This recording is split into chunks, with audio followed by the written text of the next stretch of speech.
പരിപ്പും പച്ചക്കായും വെച്ചിട്ട് ചോറിന് കഴിക്കാൻ പറ്റുന്ന ഒരു അടിപൊളി കറി ഒന്ന് ഉണ്ടാക്കി നോക്കിയാലോ. ഞാനിതാ ഒരു 200 ഗ്രാം പരിപ്പ് കഴുകി കുക്കറിൽ വെള്ളത്തിലിട്ട് വെച്ചിട്ടുണ്ട് കേട്ടോ. ഇനി ഇതിലേക്ക് കുറച്ച് വെജിറ്റബിൾസ് ആഡ് ചെയ്യാം. ഞാനിപ്പോൾ ഒരു 3 പച്ചക്കായ ചെറുതായി കട്ടാക്കി എടുത്തിട്ടുണ്ട്. ഒരു ഉള്ളിയും ഒരു 3-4 പച്ചമുളകും ഒരു തക്കാളിയും കട്ടാക്കി അതും കൂടെ ഈ പരിപ്പിലേക്ക് ഇട്ട് കൊടുത്തിട്ടുണ്ട് കേട്ടോ.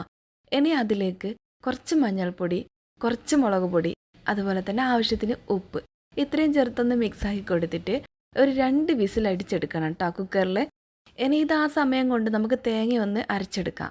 ഒരു മുറി തേങ്ങയിലേക്ക് ഒരു 1/4 ടീസ്പൂൺ വലിയ ജീരകവും ആവശ്യത്തിന് വെള്ളം ഒഴിച്ചിട്ട് നന്നായിട്ടൊന്ന് അരച്ച് വെച്ചിട്ടുണ്ട്.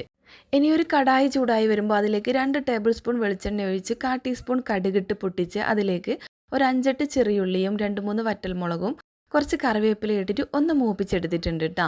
ഇനി ഇതിലേക്ക് നമ്മൾ നേരത്തെ അരച്ച് വെച്ച തേങ്ങേൻ്റെ അരപ്പ് ഒഴിച്ചു കൊടുക്കാം. അപ്പം തന്നെ നമുക്ക് പരിപ്പും കായും വെന്തിട്ട് അതൊന്ന് ഉടച്ചതിൻ്റെ ശേഷം കയ്യിൽ വെച്ചിട്ടൊന്ന് ഉടച്ചതിൻ്റെ ശേഷം ഇതിലേക്ക് ഒഴിച്ചു കൊടുക്കാം. ഇനി ഇതൊന്ന് ഹൈ ഫ്ലെയിമിലിട്ട് തിള വന്നാൽ നമ്മുടെ കറി ഇവിടെ റെഡി ആയിട്ടുണ്ട്. അപ്പോൾ സൂപ്പർ ടേസ്റ്റാണ് കേട്ടോ ചോറിൻ്റെ കൂടെ ഇത് കഴിക്കാനായിട്ട്. അപ്പോൾ ഇതുവരെ ട്രൈ ആക്കി നോക്കാത്തവരുണ്ടെങ്കിൽ ഒന്ന് ട്രൈ ചെയ്ത് നോക്ക്. വീഡിയോക്കുള്ള ലൈക്കും കമൻറ്റും മറക്കരുത്. അടുത്ത വീഡിയോയിൽ കാണുന്നവരേക്കും ബൈ.